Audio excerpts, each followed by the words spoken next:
Welcome to all. ഒരു സർക്കാർ ജോലിക്കായി നിങ്ങൾ ആദ്യമായി തയ്യാറെടുക്കുന്നവരാണ് എങ്കിൽ ഇനി പറയുന്ന കാര്യങ്ങൾ ശ്രദ്ധയിൽ വയ്ക്കുക. 1. ഒരു പരീക്ഷയുടെ നോട്ടിഫിക്കേഷൻ വന്നു കഴിഞ്ഞാൽ ആദ്യം നിങ്ങൾ ചെയ്യേണ്ടത് ആ പരീക്ഷയുടെ ഏറ്റവും അപ്ഡേറ്റ് ആയിട്ടുള്ള സിലബസ് കണ്ടെത്തുക. സിലബസിൽ ഏതൊക്കെ വിഷയങ്ങളാണുള്ളത്, എത്ര മാർക്ക് വീതമാണ് അത് ഡിസ്ട്രിബ്യൂട്ട് ചെയ്യുന്നത് എന്നുള്ള കാര്യങ്ങൾ നിങ്ങൾ എഴുതി വയ്ക്കുക. കൂടാതെ എക്സാം നടക്കുന്ന ഒരു താൽക്കാലികമായ ഡേറ്റ് കണ്ടെത്തിയ ശേഷം ഇന്നു മുതൽ നിങ്ങൾക്ക് ഇനി എത്ര ദിവസം ആ പരീക്ഷയ്ക്ക് പഠിക്കാനായി കിട്ടും. ആ പരീക്ഷയെ ഓരോ ദിവസവും നിങ്ങൾ കൃത്യമായ ടാർഗറ്റോടു കൂടി പാഠഭാഗങ്ങൾ പ്ലാൻ ചെയ്യുക.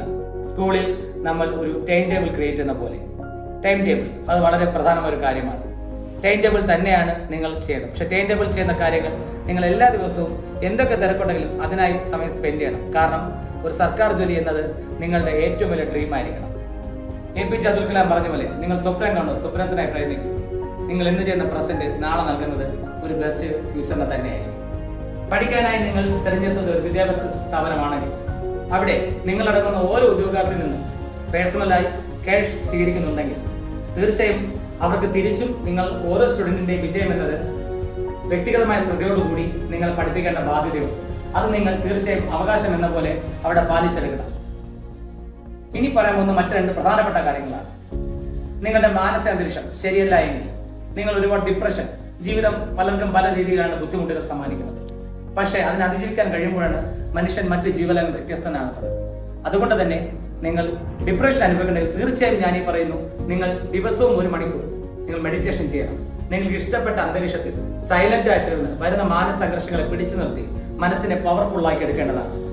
കാരണം പരീക്ഷാ ഹാളിൽ കയറുമ്പോൾ ഒരു കുട്ടിക്ക് മനസ്സ് സമാധാനമാണെങ്കിൽ മാത്രമേ ചോദ്യങ്ങൾ വായിക്കുവാനും ശരിയായ ഉത്തരങ്ങളെ കണ്ടെത്തി കൃത്യമായി OMR രേഖപ്പെടുത്താനും കഴിയുകയുള്ളൂ. എക്സാമ്പിൾ PSC എക്സാമിനേഷൻ 75 മിനിറ്റ് 100 ചോദ്യമാണെങ്കിൽ ചിന്തിക്കണം, ഒരു ചോദ്യത്തിന് എത്ര സമയം വരും. അപ്പോൾ അത്രയും നല്ല രീതിയിൽ മാനസികമായി പ്രിപ്പയർഡ് ആയിരിക്കണം നമ്മൾ പരീക്ഷാർത്ഥികൾ. അതുപോലെ തന്നെ നിങ്ങളുടെ ശരീരവും നല്ല രീതിയിൽ സൂക്ഷിക്കണം. വിശ്രമം വേണ്ടടുത്ത് വിശ്രമം വേണം. ഉറക്കം വന്നാൽ നന്നായിട്ട് ഉറങ്ങണം.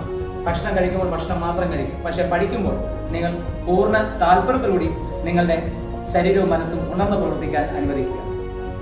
ഇനിയും ഒത്തിരി കാര്യങ്ങൾ നിങ്ങളുടെ വിജയത്തിന് എനിക്ക് പറഞ്ഞു തരാൻ എന്റെ അനുഭവം ഞാൻ കൊണ്ട് കഴിയും. പക്ഷേ ഇത്രയും നിങ്ങൾ പാലിച്ചു, it will definitely give in the way of success.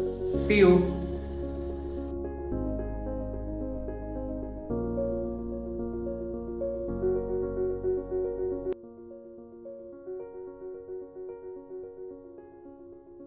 Welcome to all.